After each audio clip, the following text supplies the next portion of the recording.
साथियों, मैं पल्लवी तिवारी आप सभी का स्वागत करती हूँ आपके अपने हिंदी वाली चैनल पे। तो चलिए शुरू करते हैं आज का दैनिक जागरण संपादकीय। डॉलर के दबदबे से सचेत होती दुनिया। सोने और चांदी के चढ़ते उतरते भाव इन दिनों सुर्खियों में बने हुए हैं।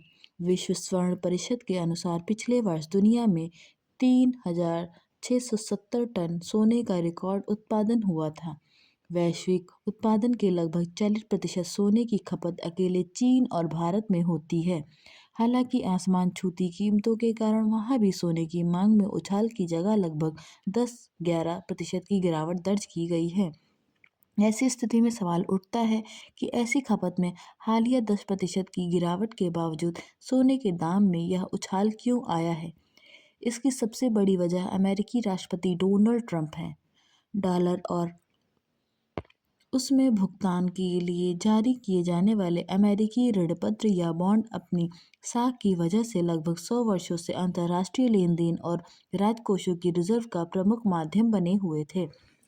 अमेरिका ने इन्हें हथियार बनाकर रूस को यूक्रेन से खदेड़ने की कोशिश की। रूस और उसके समर्थकों को डॉलर में होने वाले लेन देन की अंतर्राष्ट्रीय प्रणाली से बाहर कर दिया और यूरोपीय बैंकों में अमेरिकी बॉन्ड एवं डॉलर के रूप में जमा रूसी संपत्ति को फ्रीज कर दिया।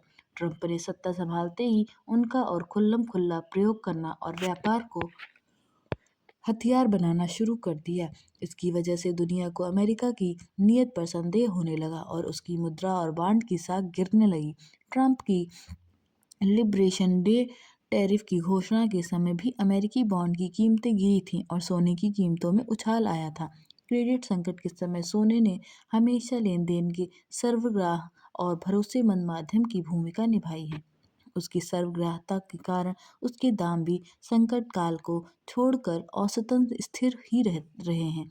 इसलिए इन दिनों विश्व भर के केंद्रीय बैंक और बहुराष्ट्रीय निवेश कंपनियों ने अपने अपने कोषों में अमेरिकी बॉन्ड और डॉलरों को घटाकर उनकी जगह सोने को रखना शुरू किया है। पिछले 5 वर्षों में चीन ने अपना स्वर्ण भंडार बढ़ाने के लिए 351 टन, भारत ने 218 टन और जापान ने 81 टन सोना खरीदा है। भारत ने 51 अरब डॉलर के अमेरिकी बॉन्ड बेचकर उनके भंडार में 21% की कटौती की है और उनकी जगह सोने के भंडार बढ़ाकर 880 टन कर लिया है, जो उसके विदेश मुद्रा भंडार का 16% है। सोने की कीमतों में निरंतर उछाल का प्रमुख कारण यही है। कुछ विशेषज्ञों का कहना है कि सोने के दाम 2-3 साल में 30,000 रुपये प्रति ग्राम पर भी पहुंच सकते हैं। अमेरिका बॉन्ड की साख लंबे राजकोषीय अनुशासन, राजनीतिक स्थिरता के साथ मिलने वाली निश्चित आय से बनी है। वह कर्ज की राशि डॉलरों में अदा करने के साथ साथ ब्याज भी चुकाता है, जिसकी दरें बॉन्ड की अवधि पर और तत्कालीन ब्याज दरों के रुझान पर निर्भर करती है। आमतौर पर अमेरिकी बॉन्ड पर मिलने वाले ब्याज की दरें महंगाई की दर से अधिक ही रहती हैं। इसलिए अपने कोष में अमेरिकी बॉन्ड रखने वाले देश या कंपनी को कोष की क्रयशक्ति की सुरक्षा के साथ साथ ब्याज के रूप में कुछ लाभ भी मिलता रहता है। यह लाभ डॉलर या सोना रखने से नहीं मिल सकता। यही कारण है कि विदेशी मुद्रा भंडारों में अमेरिकी बॉन्ड का अनुपात नकद, डॉलर और सोने से अधिक रहता है। जो देश अमेरिका के साथ व्यापार में साल दर साल लाभ कमाते रहे हैं, उनके पास अमेरिकी डॉलर जमा हो जाते हैं। ये देश डॉलरों से अमेरिकी बॉन्ड खरीद लेते हैं। व्यापार के इस चक्र की वजह से अमेरिका का राष्ट्रीय कर्ज बढ़कर उसकी जीडीपी का 126% यानी 1.25 गुना हो चुका है, जिसका 25% दूसरे देशों के पास है, जिनमें यूरोप, जापान, चीन और भारत प्रमुख है। जब तक अमेरिका के डॉलर और बॉन्ड की साख बरकरार है, तब तक अमेरिका को कर्ज के बढ़ते पहाड़ की खास चिंता नहीं है, क्योंकि 2000 के .com और 2008 के वित्तीय संकट के बाद पहले से कम हो जाने के बावजूद दुनिया भर के विदेशी मुद्रा भंडारों का 57% आज भी अमेरिकी बॉन्ड और डॉलरों में है। हालांकि भारत इस साल ब्रिक्स देशों के आपसी व्यापार के लिए केंद्रीय बैंकों की डिजिटल मुद्राओं के विनिमय लिंक की स्थापना का प्रस्ताव रखने वाला है, परंतु विश्व व्यापार में ब्रिक्स देशों की हिस्सेदारी 25% ही है और उसका श्रेय भी चीन को अधिक जाता है। अंतर्राष्ट्रीय मुद्रा कोष की हालिया रिपोर्ट के अनुसार अमेरिका और यूरोप को छोड़कर आधे से अधिक व्यापार आज भी डॉलर में होता है। भले रूस, चीन, भारत और दक्षिण अमेरिकी देश आपसी व्यापार अपनी मुद्राओं में करने लगे, लेकिन छोटी मुद्राओं का आपसी विनिमय और तेल, गैस एवं सोने जैसी महत्वपूर्ण चीजों का मूल्य निर्धारण डॉलर में ही होता है। दूसरी मुद्राओं में लेन देन के बाद भी बहुराष्ट्रीय कंपनियों और देशों के बाजार के उतार चढ़ाव से बचने के लिए स्वैप या हेजिंग डॉलर में ही करनी पड़ती है। इतना अवश्य है कि ट्रंप की व्यापार अस्थिरीकरण की नीतियों के कारण दुनिया अमेरिकी बांड और डॉलर पर बनी निर्भरता के प्रति सचेत हो उठी है।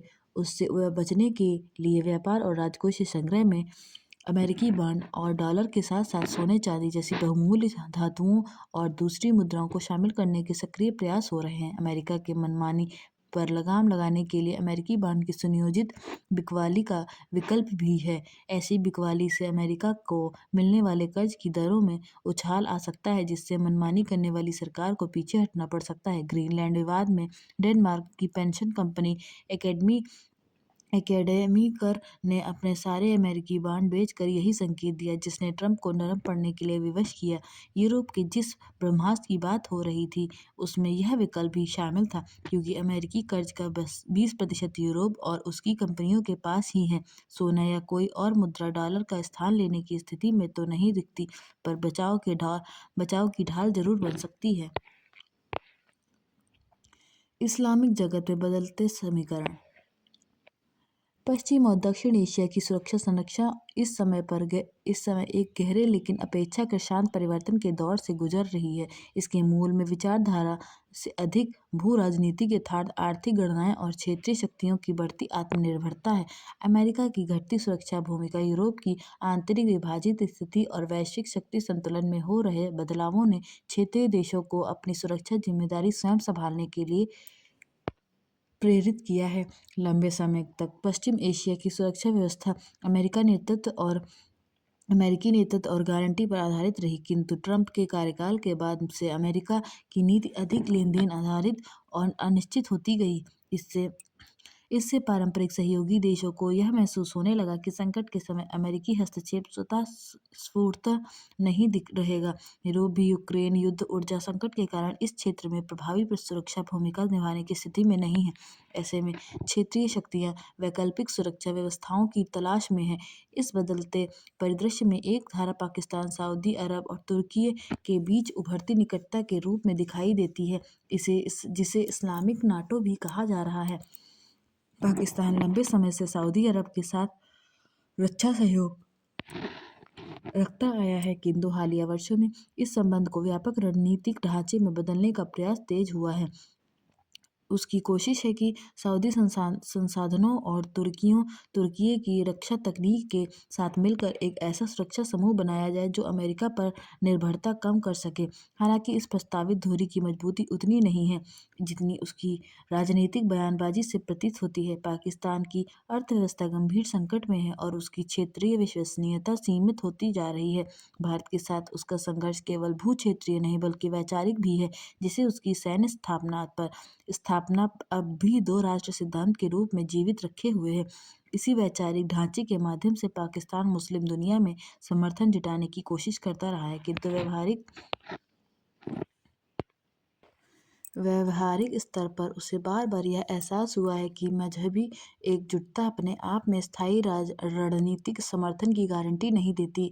सऊदी अरब अपनी सुरक्षा आवश्यकताओं को विविधीकृत कर रहा है। उसके अमेरिका, चीन, भारत और क्षेत्रीय शक्तियों के साथ समानांतर संबंध हैं। भारत में उसके बड़े आर्थिक हित हैं। तुर्की भी नाटो का सदस्य रहते हुए स्वतंत्र क्षेत्रीय भूमिका निभाने की कोशिश कर रहा है, जिससे इस प्रस्तावित धुरी में अंतर्विरोध पैदा होते हैं। सऊदी और तुर्की दोनों ही मुस्लिम दुनिया में नेतृत्व की आकांक्षा रखते हैं, जो उन्हें सहयोगी से अधिक प्रतिस्पर्धी बनाती है। शायद इसलिए उसने सऊदी और पाकिस्तान के सैन्य गठजोड़ में शामिल होने से इनकार कर दिया। सऊदी अरब और पाकिस्तान के समांतर एक दूसरी रणनीतिक साझेदारी भारत, संयुक्त अरब अमीरात और इजराइल के बीच उभर रही है। यह साझेदारी साझा सुरक्षा चिंताओं, तकनीकी क्षमताओं पर आधारित है। रक्षा, खुफिया, समुद्री सुरक्षा, साइबर और अंतरिक्ष जैसे क्षेत्रों में यह सहयोग धीरे धीरे गहराता जा रहा है। यूएई का दृष्टिकोण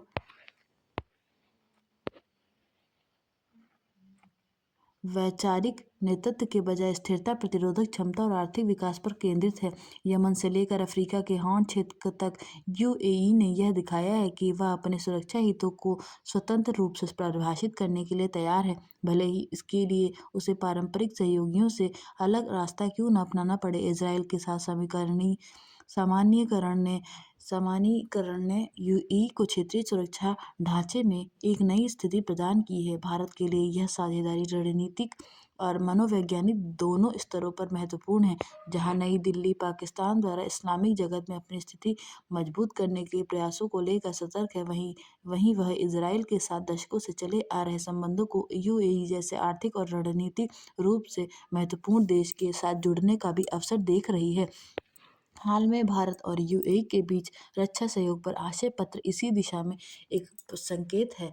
इस समीकरण का विस्तार पूर्वी भूमध्य सागर तक दिखाई देता है, जहां भारत, इजराइल, ग्रीस और साइप्रस के बीच बढ़ता संवाद तुर्कियों के समुद्री आक्रामकता और व्यापार मार्गों की सुरक्षा से जुड़ा है। भारत, मध्य पूर्व यूरोप आर्थिक गलियारे जैसे प्रयास इस रणनीतिक नेटवर्क को आर्थिक आधार भी प्रदान करते हैं।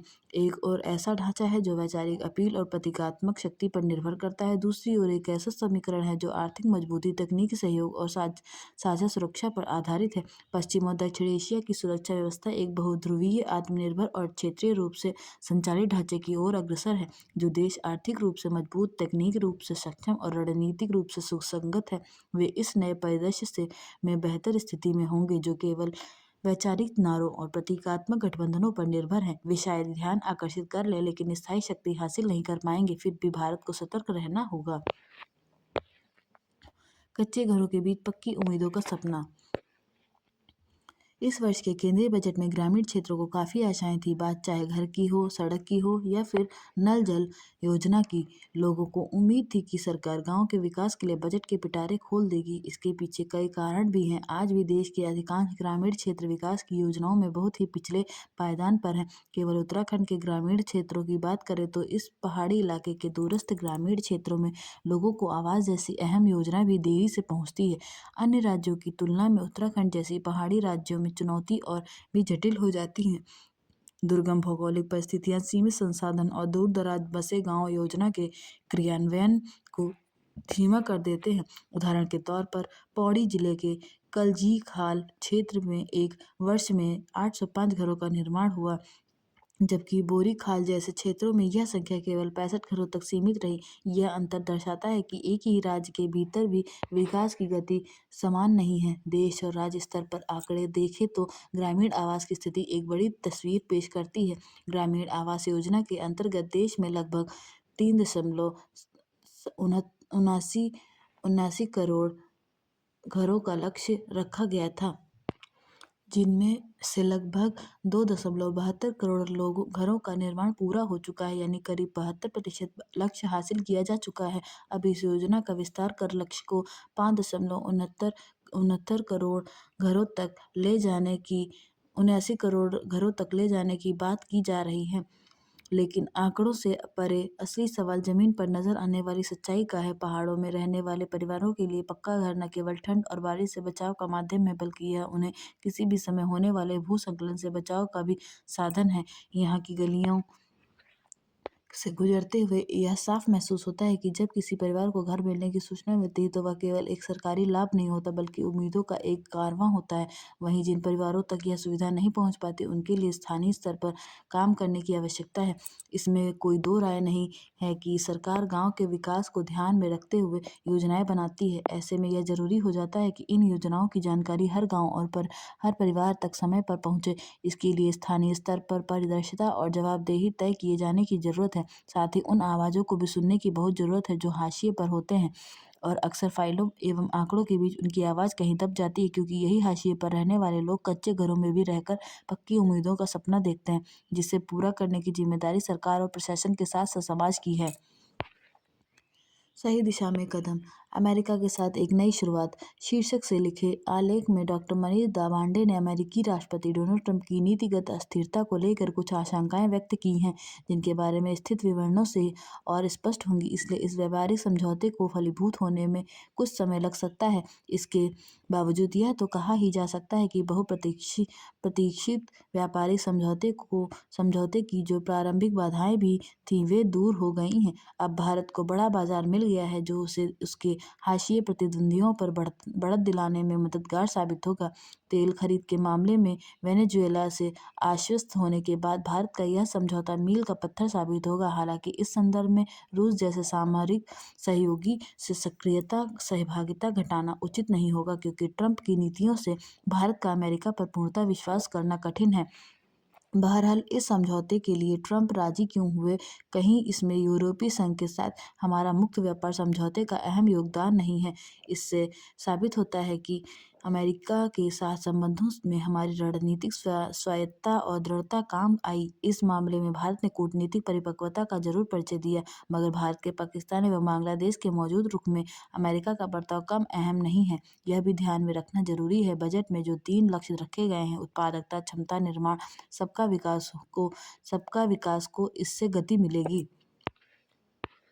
घुसपैठियों की पहचान में तेजी, बुधवार को प्रकाशित राजीव सचान का दृष्टिकोण आखिर कब निकाले जाएंगे घुसपैठिए, विशेषकर केंद्र सरकार के लिए विचारणीय होने के साथ साथ अब कुछ कर दिखाने के लिए आग्रह करता है। वास्तव में भारत धर्मशाला नहीं है। चाहे जो घुस आए, इन घुसपैठियों को इनका असली घर दिखाना अब बेहद जरूरी हो गया है। आखिर हम कब तक इन बिना बुलाए मेहमानों को झेलते व बर्दाश्त करते रहेंगे?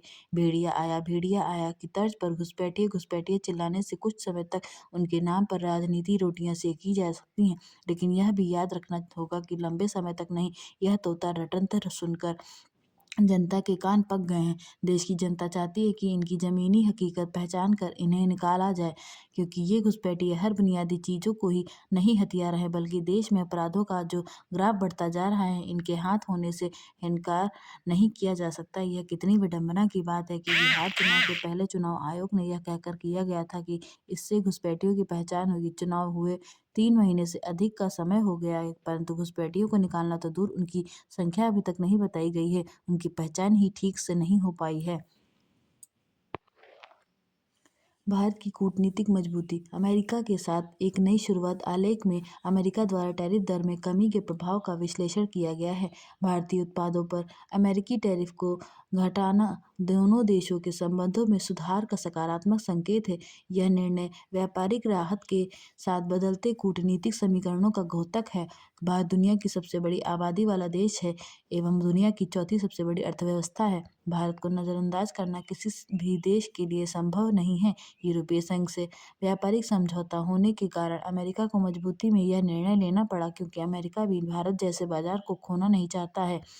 टैरिफ कटौती में भारतीय निर्यातकों को राहत मिलेगी और दोनों देशों के बीच व्यापारिक विश्वास बढ़ेगा। भारत को इस संतुलित व्यापार समझौते में परिवर्तित करना चाहिए, ताकि आर्थिक लाभ के साथ रणनीतिक स्वायत्तता भी सुरक्षित रहे। विकसित बिहार, बिहार सरकार ने 3.47 लाख करोड़ का बजट प्रस्तुत करते हुए विकसित बिहार के रोड मैप का खाका खींचा है। इस बजट में शिक्षा पर सर्वाधिक जोर है, तो 5 साल में 1 करोड़ लोगों को रोजगार का लक्ष्य निर्धारित करना युवाओं के लिए खास आकर्षक कहा जा सकता है। महिला सशक्तिकरण को और मजबूती देते हुए प्रत्येक परिवार की एक महिला को अपने पैर पर खड़ा करने के लिए 2 लाख रुपए की आर्थिक मदद के उपबंध मजबूत की बिहार की नींव का अहम स्तंभ साबित होगा। बजट में किसानों की आय बढ़ाने के लिए कई योजनाएं तो लाई ही गई हैं। उद्योगों को आकर्षित करने के भी प्रयास नजर आ रहे हैं। उद्योगों को शानदार बुनियादी ढांचा से मदद मिले, इसकी भी मुकम्मल व्यवस्था नजर आ रही है।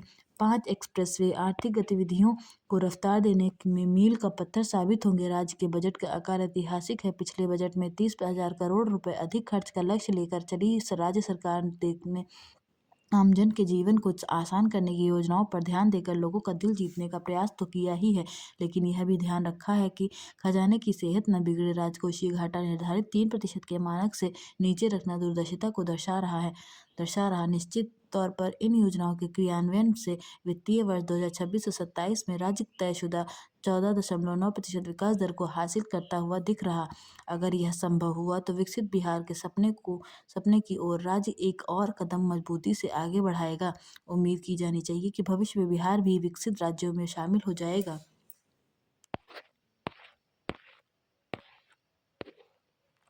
ऊर्जा। सत्यनिष्ठा एक ऐसा गुण है जो मनुष्य को सुंदर एवं अनुकरणीय व्यक्तित्व प्रदान करते हुए समाज में उसे एक अद्वितीय पहचान दिलाता है। सत्यनिष्ठा से आशय केवल सत्य बोलना ही नहीं, अपितु प्रतिपल सत्य के प्रति निष्ठावान रहना, सत्य को जीवन का मूल आधार बनाना और प्रत्येक परिस्थिति में सत्य को थामे रहना है। यह एक ऐसी शक्ति है जो व्यक्ति के चरित्र को दृढ़ता प्रदान करते हुए उसे निर्भीकता के कवच से सुसज्जित करती है। तीव्र एवं अनियंत्रित प्रतिस्पर्धा नैतिकता को पीछे छोड़ देती है। ऐसे परिवेश में सत्यनिष्ठा का महत्व और अधिक बढ़ जाता है, क्योंकि असत्य, छल, कपट, दिखावा और स्वार्थ जैसे अवगुणों के मध्य सत्यनिष्ठा आशा की एक किरण के समान होती है। सत्यनिष्ठा का अर्थ है विचारों में सत्यता एवं शुचिता, व्यवहार में ईमानदारी, दायित्वों में पारदर्शिता, निर्णयों में न्याय एवं निष्पक्षता तथा अंतरात्मा से सीधा जुड़ाव। यथार्थ ही कहा गया है कि सत्य एक बार जीतता है और झूठ बार बार हारता है।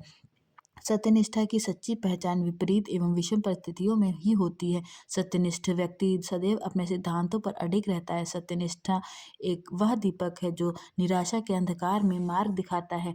यह एक बहुमूल्य नैतिक गुण है। सत्यनिष्ठ व्यक्ति समाज में सम्मान अर्जित करता है, परिवार में विश्वास पाता है और स्वयं के भीतर आत्मशांति प्राप्त करता है। आज के समय में तो यह और आवश्यक हो गया है कि हम सत्यनिष्ठा को केवल आदर्श की भांति न माने, बल्कि उसे अपने व्यवहार का हिस्सा बनाए, क्योंकि सत्यनिष्ठा ही वह शक्ति है जिस व्यक्ति की महानता समाज के स्वास्थ्य एवं राष्ट्र की प्रगति का एक प्रमुख स्तंभ है। सत्यनिष्ठा के मार्ग पर चलना दुष्कर है, किंतु एक बार इस राह पर अग्रसर होकर व्यक्ति सदा के लिए दुश्वारियों से दूर हो जाता है।